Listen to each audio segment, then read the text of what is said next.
අයිබෝන් හැමෝටම සුබ දවසක් වේවා. ඔයගොල්ලෝගේ ගෙදර ෆ්‍රිජ් එකක් තියෙනවා නම් නැත්නම් ෆ්‍රිජ් එකක් ගන්න බලාපොරොත්තු වෙන තියෙනවා නම් මේ ඔයගොල්ලෝ හැමෝටම ඉතාමත් වැදගත් ඒකට වැය වෙන විදුලිය සම්බන්ධයෙන්. මම දැකලා තියෙනවා සමහර ගෙවල් වල ෆ්‍රිජ් එක අරගෙන ටික දවසක් යනකොට විදුලිය ඒකකයේ දරා ගන්න බැරුව ෆ්‍රිජ් එක පැත්තකට කරලා තියෙනවා. මම අද ඔයාලට කියලා දෙනවා විදුලිය අඩු කරන හැටි ෆ්‍රිජ් එක. ඒ වගේම ෆ්‍රිජ් එකේ තරම් එකක් මෙච්චර යන්නේ. ඒ වගේම තමයි ෆ්‍රිජ් එක නිවැරදි ආකාරයකට සර්විස් කරන්නේ කොහොමද කියලා. විදුලිය ඉතිරි කරාම ඔයාගේ ප්‍රොසෙස් එකටත් හොඳයි. අපේ රටටත් හොඳයි. ඕනෑම මේ විදුලි උපකරණයක් වගේම අපි තුම එන්ජින් තියෙන දේව වාහන මොටර් බයිසිකල් මේ සෑම එකම එන්ජින් තියෙනවා නම් ඒ හැම එකකටම සර්විස් එකක් කරන්න ඕනේ. සර්විස් එක නොකර ඒවා සර්විස් එක නොකර එක දිගටම පවත්වාගෙන යන්න බෑ කිසිම උපකරණයක්. අනිවාර්යයෙන්ම සර්විස් එකක් කරන්න ඕනේ. මේ ගැන මේ ෆ්‍රිජ් සර්විස් කරන්නේ නැහැ බොහෝ දෙනා. මේ ගැන කිසි සමහර අය දන්නේම නැහැ. මම කියා දෙන ආකාරයට ෆ්‍රිජ් එකක් නිවැරදිව සර්විස් කරනවා. ඒ විදිහට කරන් ගියාම ඔයාගේ කරන්ට් එකක් ඉතිරි වෙනවා. ඒ වගේ තමයි කල්පනාත්මක වැඩි. මේ සර්විස් එක ෆ්‍රිජ් එක නිසියාකාරව සර්විස් කරන්න නැතුව නිතරම දිගටම ඕනේ අහලා දෙවුවා. යම් හේතු නිසා ඒක අක්‍රිය වෙනවා. අක්‍රිය වුණත් ඒක වැදගෙන ගිහිල්ලා ඒක විනාශ වෙනවා. කරන්ට් බිල වැඩි වෙනවා. මේ විදිහට සර්විස් කරලා බලන්න. ඒක සර්විස් කරන්න තමයි කියන්නේ. ඔයගොල්ලන්ට පුළුවන් මේක බලාගෙන තමන්ගේ ෆ්‍රිජ් එක සර්විස් කරන්න ඉගෙන ගන්න. මම ඔක්කොම කියලා දෙන්නම්. Samsung ශීතලත්වයක් කොහොමද සර්විස් කරන්න කියලා. දැන් ඔයගොල්ලෝ දැන් ඕනම වාහනයක් තමන්ට වාහනයක් මොටර් බයික් තියෙනවා නම් ඒවා සර්විස් කරන්න ඕනේ. ඒ වගේම තමයි මේ ශීතකරණ අනිවාර්යයෙන්ම සර්විස් කරන්න ඕනේ. සර්විස් කරේ නැතුනත් ඔයගොල්ලන්ට විශාල කරන්ට් බිලක් එනවා. ඒ වගේම තමයි මේ සර්විස් කරන්න ඕන කාඩේ මේ වගේ ඉතින් වතුර බේරෙනවා. වතුර බේරෙනවා මේ වතුර මෙහෙම වතුර බේරෙන්න අරගෙන මහා කරදරයක් වෙනවා. අන්තිකටම විශාල කරන්ට් බිලක් යනවා. මම ඔයගොල්ලන්ට අනිත් පැත්තට දෙන්නම්. ඒකේ වතුර එන්න ඕනේ කියලා තියෙන අර බේරෙන වතුර. ඒ වතුර එකතු වෙන්න ඕන තැන වතුර එන්නේ නැහැ. වතුර බේරෙන්න ඕන. බේරෙලා මේකේ ඔටෝ තමයි වාෂ්ප වෙන්නේ. මේ එහෙම වතුර බේරෙන්නේ නැහැ. බේරිලා නැහැ මේකට. ඒ වගේ තමයි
මේක ගලවනකොට මෙන්න මෙහෙම ඇතුළට දාලා මෙතන මෙහෙම කාලා මෙතන ඇතුළට සිදුරක් තියෙන එක දාලා මේ පොඩි කට්ටයක් අහු වෙනවා. ඒක පොඩ්ඩක් හයියෙන් තද කරන් පස්සේ තමයි මේ කැල්ල කළා. හරි.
දාලා හොදන්න මේ මේකට ඔක්කොම වතුර අල්ලන්න ඕන. වතුර අල්ලලා වෙරලා මේ අර එහා පැත්තේ බටයක් තියෙන ඒ වටින් වතුර එන්නේ නැත්තම්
ඇති මෙතෙන්ට වතුර ඇල්ලුවන් පස්සේ එහා පැත්තේ බටයක් තියෙනවා. ඒ බටේ වතුර ලයින් එක එන්න ඕන හොඳට අර බටේ පෙන්න.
ඔතනට යන්නේ නැත්නම් අර එහා පැත්තේ තියෙන වතුර කප් එකට වැටෙන්නේ නැත්නම් මේක මෙන්න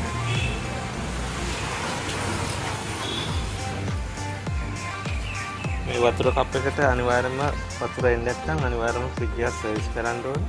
සර්විස් කරේ නැති වුණොත් කරන්ට් බිල වැඩි වෙනවා. ඒ වගේම තමයි ෆ්‍රිජ් එක නිසි ආකාරයට ක්‍රියා කරන්නේ නැහැ. ඔයාලට පේනවා ඇති දැන් අපි ෆ්‍රිජ් එක කරන්ට් එකට ගහලා දෙන්නේ. දැන් හොඳට කෝල් වෙනවා. මට මුට්ටුත් දාලා දෙන්නේ.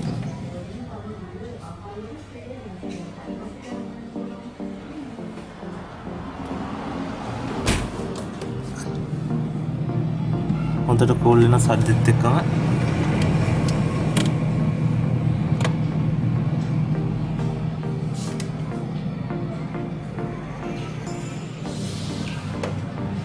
ඒ වගේම තමයි මේ මාසේ බිල් බැලුවාම කරන්ට් බිලත් ගොඩාක්ම අඩු වෙලා.